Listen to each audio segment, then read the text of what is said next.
All right. So how's everybody doing today? Oops. Ah. Okay, there I am. How is everybody today?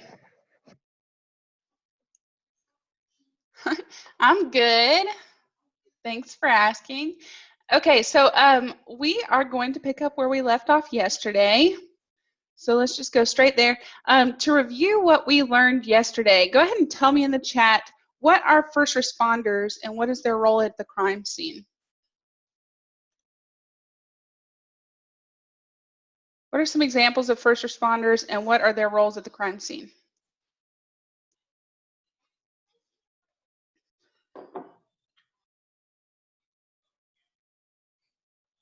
Yes, good. Police have to secure the crime scene. They're in charge of keeping it from being contaminated. There you go. EMS police officers, they also have to make sure that everything's safe, right? That there's no immediate danger. Who's the third one? Who's our third example of first responders?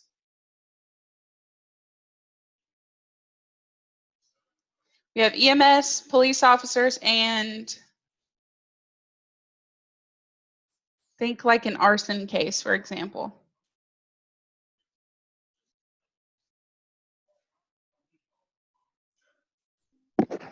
There it is, firefighters. Okay, so they have to make sure that the scene is safe, and then they have to keep evidence from being destroyed.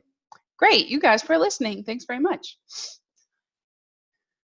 Okay, remember also, and we'll say this a million times, I'm sure, Locard's exchange principle says that every contact leaves a trace. And we're talking about hair, fibers, paint, prints, anything that proves that a person was there or there was some sort of contact, okay? Even if we were talking like two vehicles colliding, there would be evidence of them having collided, right, on each one of the cars. So it doesn't even have to be people, it can be things as well. All right, so today we're actually going to be talking about specific jobs at the crime scene, okay? And yesterday we watched a short video, but I'm going to have us rewatch it because maybe all that information leaked out of your brain. So I'm going to copy and paste the link and have you watch this, and then we'll come back and discuss some crime scene techniques that you learned from this video.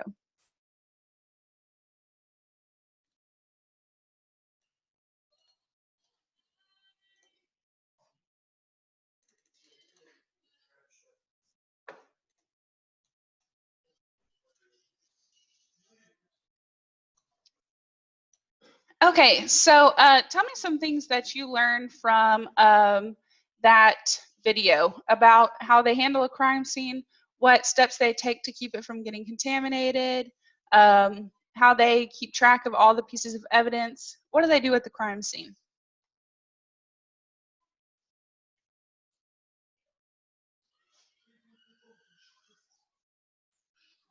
Okay, good. They have like an inner cordon, an outer cordon.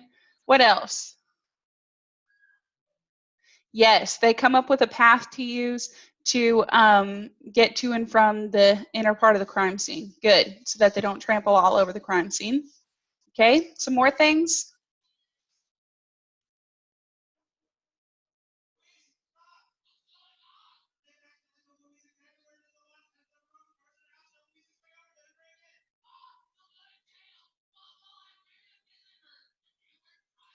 Okay, that's good. They look for specific pieces of evidence in different ways. How do they dress to go to the crime scene?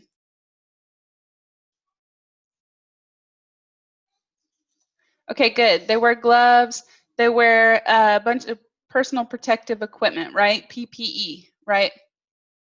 Okay. What about, what do they do with the evidence once they've collected it?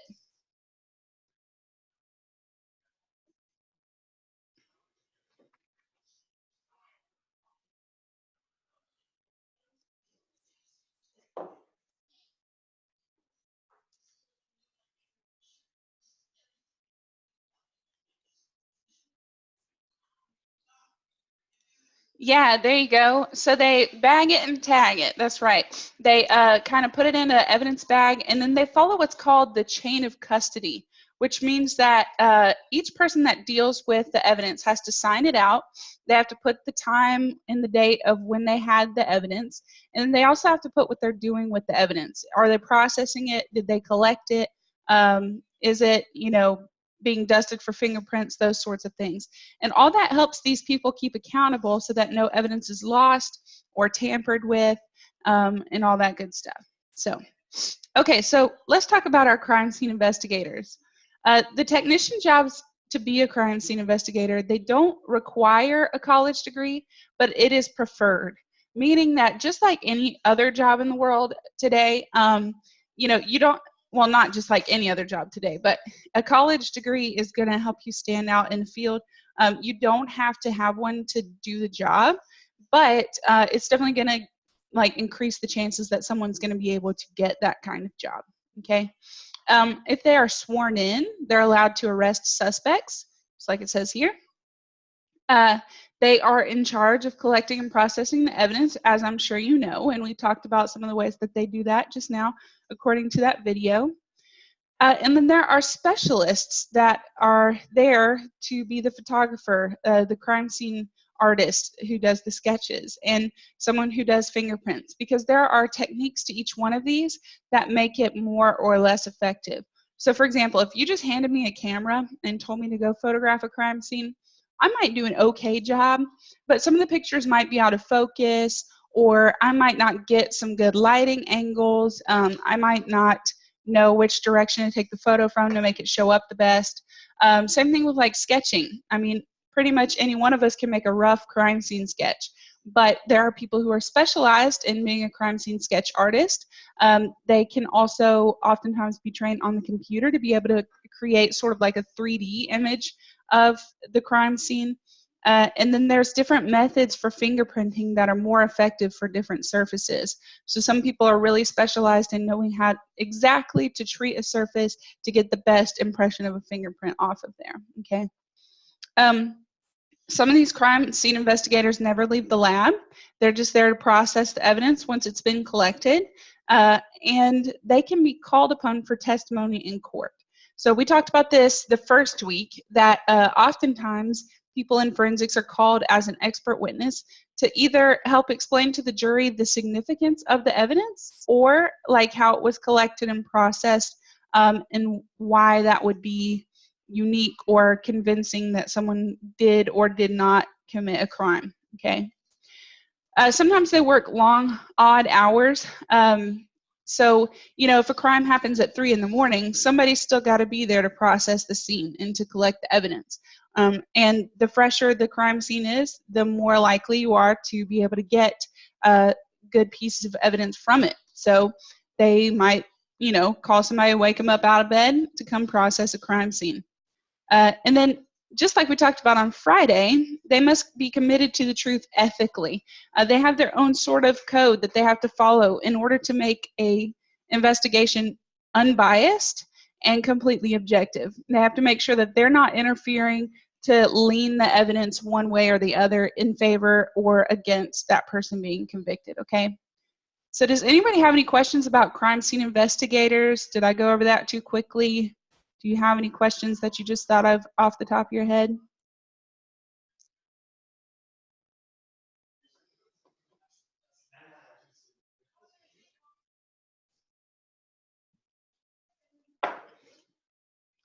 Okay, good. Moving on then. So we have all these different crime scene personnel, and we've talked about a few of these. Police officers. Detectives are also in the police force, and they are there to interview the witnesses and interact with crime scene investigators. And then paramedics, they are more they have more advanced training than just a regular EMT. So they can do things like start an IV, or do more invasive medical procedures than just an EMT.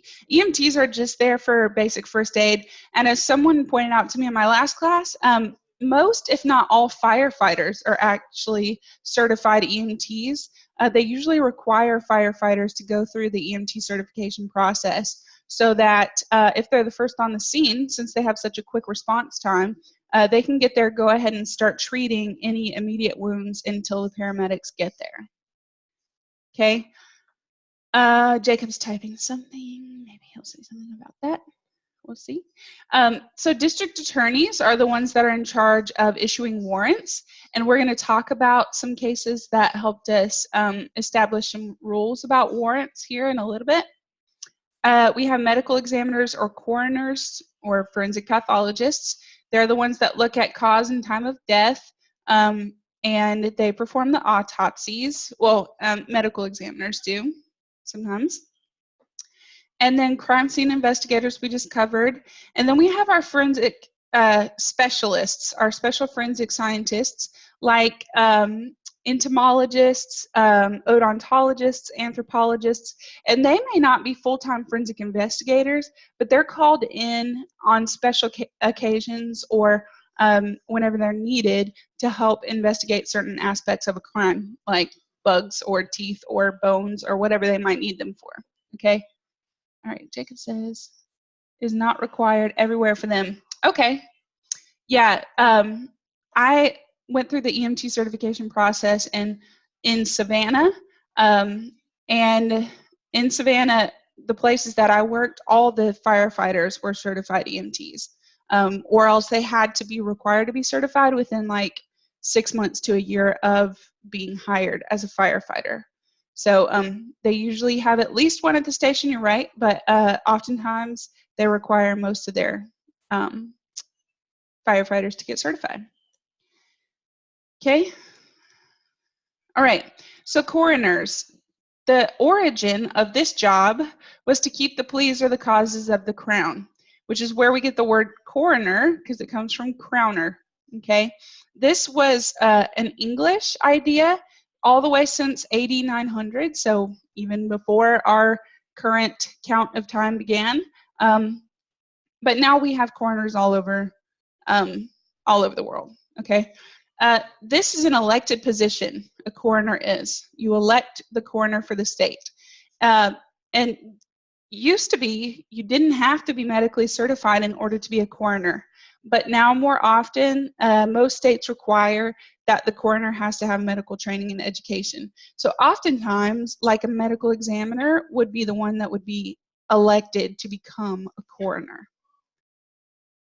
And these are our medical examiners and forensic pathologists, and I'm sure you've seen these on TV shows before. You start out as a forensic pathologist, okay? And then forensic pathologists are sometimes appointed as medical examiners. Medical examiners are an appointed position. So it goes forensic pathologist, and then you can be appointed as a medical examiner or elected as a coroner, okay? Pathologists have to complete medical school, just like a regular doctor would, after graduating from college. So college plus medical school. And then they have another year of training working with a forensic medical examiner in their lab to become like forensic certified. And typically their salary is about $145,000 to $500,000 a year, which is just an insane amount of money in my opinion. I think that, I don't know, maybe you all should go become forensic pathologists because you would be set for life if you could handle that kind of job. So definitely a good paying job. And that's per 2012, so I'm sure it's gone up from then, okay? A medical examiner can perform autopsies because they're forensic pathologists, generally when they start out. And just like I said, they are appointed and not elected. And forensic pathology specifically focuses on determining cause of death by looking at the body through the autopsy procedure. So they conduct autopsies to find out where, when, how this person died. Not necessarily when, where, but when and how a person died, okay? Questions about the difference between forensic pathologists, medical examiners, and coroners?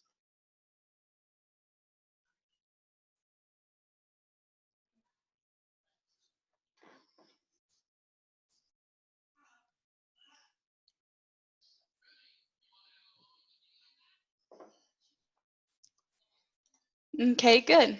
And Jacob's typing. Let's see what Jacob has to say.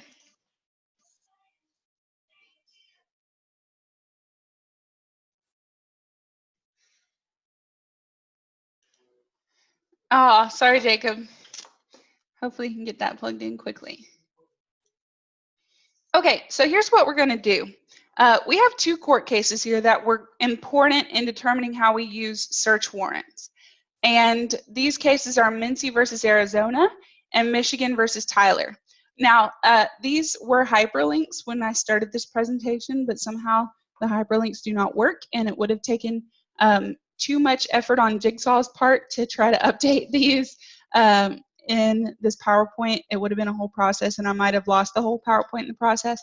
So what I'm actually going to have you do is I'm going to copy this page to the whiteboard and pay real close attention here.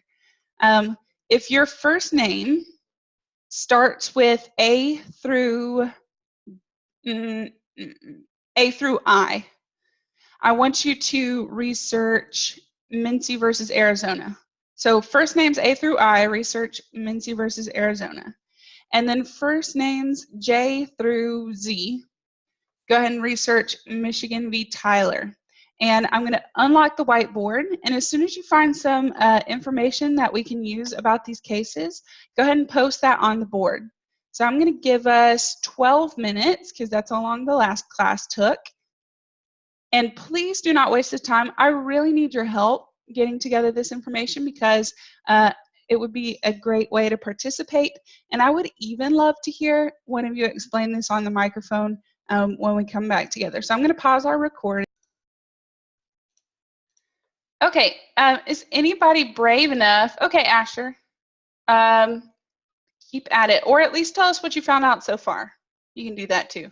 Is anybody brave enough to hop on the mic and share with us what you learned about your court case? Just figured I would ask. I know a lot of times you guys can be shy about that, but I wanted to give you the opportunity. Does anybody want to get on the mic?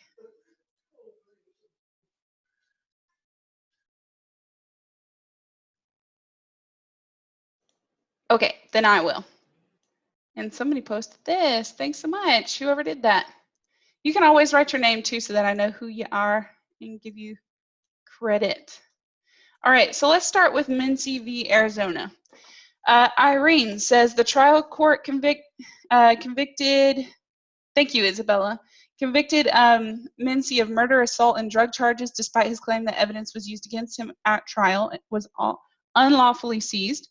Mincy appealed in the Arizona Supreme Court, upheld its previous rulings that there was an exception to the warrant requirement when searching the scene of a homicide. Awesome. Very good. Okay, Mincy was charged in the Arizona State Trial Court with the murder of a police officer, assault, and possession of narcotics. Arizona Supreme Court concluded that the search was valid based on the so-called murder scene exception to the warrant requirement. Exactly. Good. So in this case here, Mincy v. Arizona, there was a homicide. And the officers went ahead and went into the scene without a search warrant. First of all, to make sure that nobody else was injured, right? Yes, somebody else says there's no warrant. There you go. Good. So they went in to make sure, first of all, that there's no other victims that need to be taken care of, like we don't need medical assistance. Second of all, they just wanted, the body was in there of, the victim of the murder. And so they needed to, take a look at the body there and kind of look around, see what the immediate cause of death was. Basically also to prevent any sort of danger from happening from there, right? So the Mincy tried to say, you can't do that, you didn't have a search warrant to come into the house, but the court agreed that in the case of a homicide, you can go in to do an immediate search of the premises, especially relating directly to the victim, okay? Now, what you can't do is after that immediate threat is gone, they did like a 4-day search of the premises after that, and that would have to have a warrant because the immediate threat of danger is over. You need a warrant to go back in and get more evidence, okay? All right, second case here, Michigan v. Tyler. And I'm not going to read all these word for word because you gave me a lot of great information, but you can see here it was about arson. The building was on fire. And we looked at, we got evidence from the fire, but they also went back in after the fire in order to get more evidence, okay? So I like this here. The thing that they determined was once the blaze has been extinguished and the firefighters have left the premises, a warrant is required to re-enter and search the premises unless there is consent or the premises have been abandoned. Okay, I really like that. So just like Courtney says here, any evidence found post-fire was rendered illegal. So you can't go back into the building after the flames are extinguished, okay? They determined that if the building is on fire and you need to go in and like snatch out evidence, the firefighters can bring out evidence or, you know, get that while the fire is happening. But after the fire's gone, you have to have a search warrant to go back in to get evidence. So the main idea of both of these things is what? You have like kind of a summary for both of these court cases? A basic principle? What do they have in common, sort of?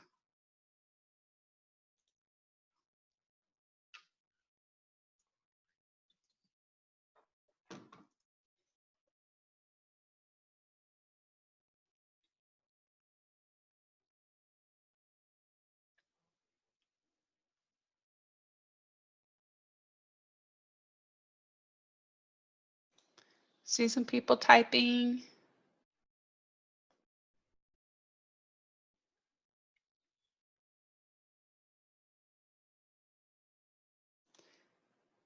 I don't know if you, oh, my camera has been shut this whole time, sorry.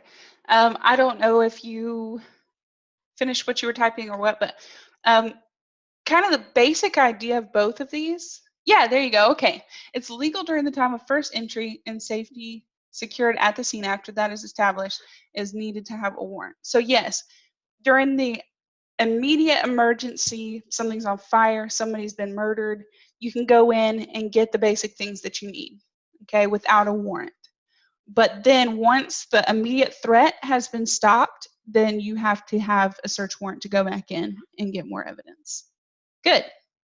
Excellent. Okay, let's go back to our presentation here. All right, so if you could be one of the crime scene personnel that we talked about today, which job would you choose of the ones that we talked today and why? I'm interested to hear about these things. This is an easy question. It's an opinion question, so don't be shy. Which one of these crime scene personnel would you choose to be and why?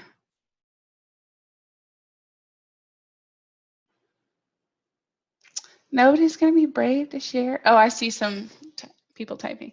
The coroner, okay, cool. Takes a lot of training as well nowadays, medical training. Okay, paramedic, cool, awesome. Forensic pathologist, yeah, because they make the money, right?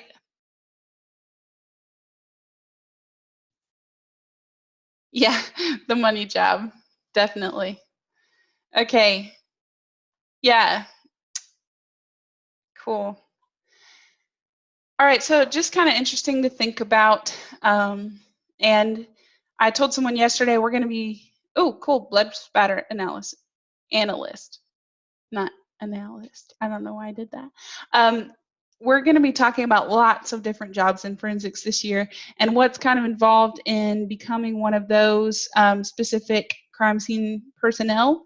And hopefully you guys, if you're even a little bit interested in forensics, you'll get a better idea throughout the year of what kind of field you want to go into. CSI and special forensic scientists, one due to the fact the info needed together. Evidence and scenes detail, and two because it's interesting to focus on one job. Yeah, I think so too. It's like almost being like an artist at your job if you're a specialist, right? Okay, so let's talk some logistics here. And Jeremiah's typing, that's cool. Logistics. I graded all of the lab safety discussions, and the weights have been set in Canvas now. Now, it does not show you an average for your grade, and it won't. The only way that you're going to get your grade average for the class is when I set up Infinite Campus, and I have not been given instructions to do that yet. So you can go in and look at your grades for quizzes, your lab safety discussion. I'm working on the history of forensics discussions, getting those graded. But you won't be able to see like your average in the class until we get Infinite Campus up and running. 2, you have a crime scene quiz due today. But before you take that quiz, there are guided notes. There are, you can watch the recording from yesterday. I'm going to post the recording from today. There is the PowerPoint presentation from yesterday and today. There's the reading. So please make sure that you've gone through and studied before you take that first attempt on the crime scene quiz. There are 2 attempts, but it will not show you the right answer until after your second attempt. So if you just guess everything the first time to try to get the right answers and then see what you got wrong, that's not going to work because it won't tell you. Okay. So make sure you study before you take that crime scene quiz. On tomorrow's class, in class tomorrow, we're going to be talking about the details for your crime scene sketch project that's coming up. So don't worry about that until we talk about those instructions tomorrow. And I think that's everything logistically. So I'm going to go ahead and stop our recording. And then for the rest of class, I want you to be working on getting that, studying for that crime scene quiz. So I'll stop the recording.